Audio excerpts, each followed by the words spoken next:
Tennis in this modern age is widely considered a more baseline game. It revolves around endurance, tenacity, and patience, constructing a point by drawing the opponent out of position to allow for the opportunity to hit an easy percentage play winner.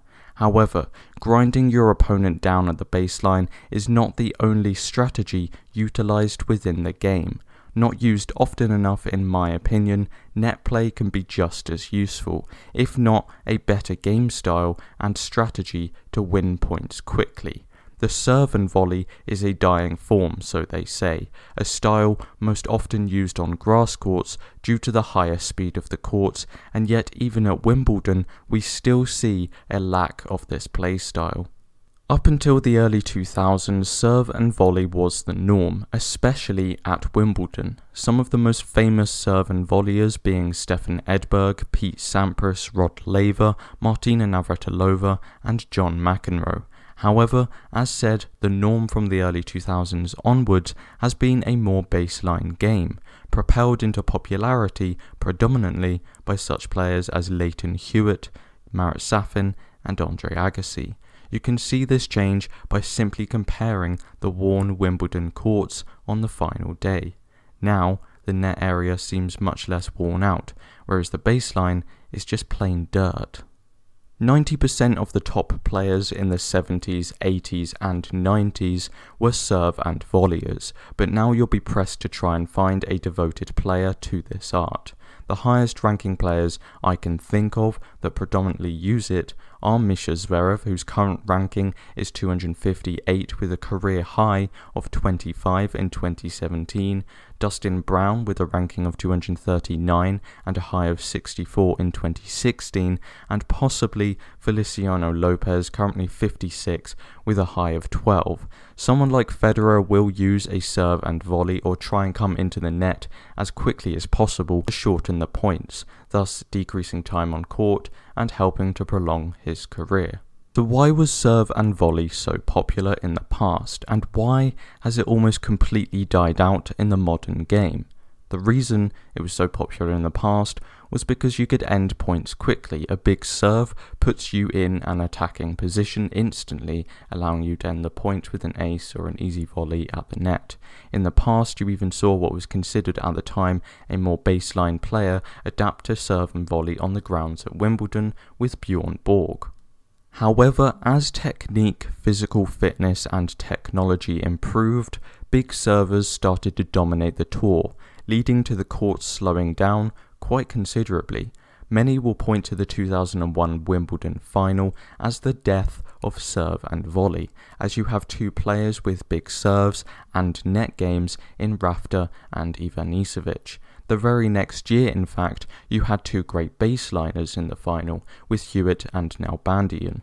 The reason? The courts were slowed down to help increase rally length and hence a supposedly more enjoyable match. As well as the slowing courts, the balls fluffed up more and quicker, meaning that they held onto the surface for longer, slowing the ball down as it travels through the air. Racket technology was also a big part of this change. Early rackets were made of wood. In '69, the first steel racket was created, with Jimmy Connors adopting the style. In the 70s, the size of the head started to increase, and so increasing the sweet spot also.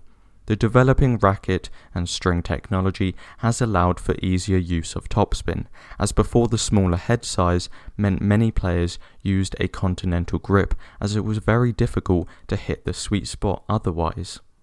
The ability to use topspin so easily has meant it is very difficult to control a volley at the net. You see, to put it as simply as possible, when topspin is applied to a ball, the air underneath it moves quicker in the direction of the spin, meaning it is at a lower pressure. Air travels from high to low pressure, and so the air above the ball moves downwards, forcing the ball downwards. Hence, the more topspin created, the faster and more the ball will dip, meaning the players can hit harder without worrying about hitting it out.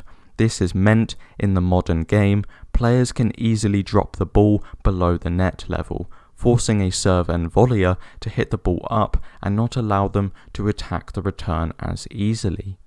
As you can imagine, because of this, during the 90s, the serve became the main weapon of many Grand Slam champions, until the game got so slow that a big serve was not necessarily needed, an accurate spot serve perhaps, but not a powerful one, as we've seen so prevalent with the likes of Federer and less so Djokovic. Back in 1997, 60% of all serving points were serve and volley, decreasing to 28% in 2000, 9.9 in 2008, 6.3 in 2011 and 12. However, it started to rise again the following few years, reaching 8.5% in 2015. You can use Federer as a great example of this data. During his first Wimbledon title in 2003, he served and volleyed 50% of the time. In 2006, it was about 5%, and dropping to 3.5 in 2011. However, it rose in 2015 to 22%. Players are almost starting to realize the opportunities this strategy can create. Players like Tsitsipas even spent some time last year playing a lot of doubles, helping his volley game, but also developing a killer approach shot.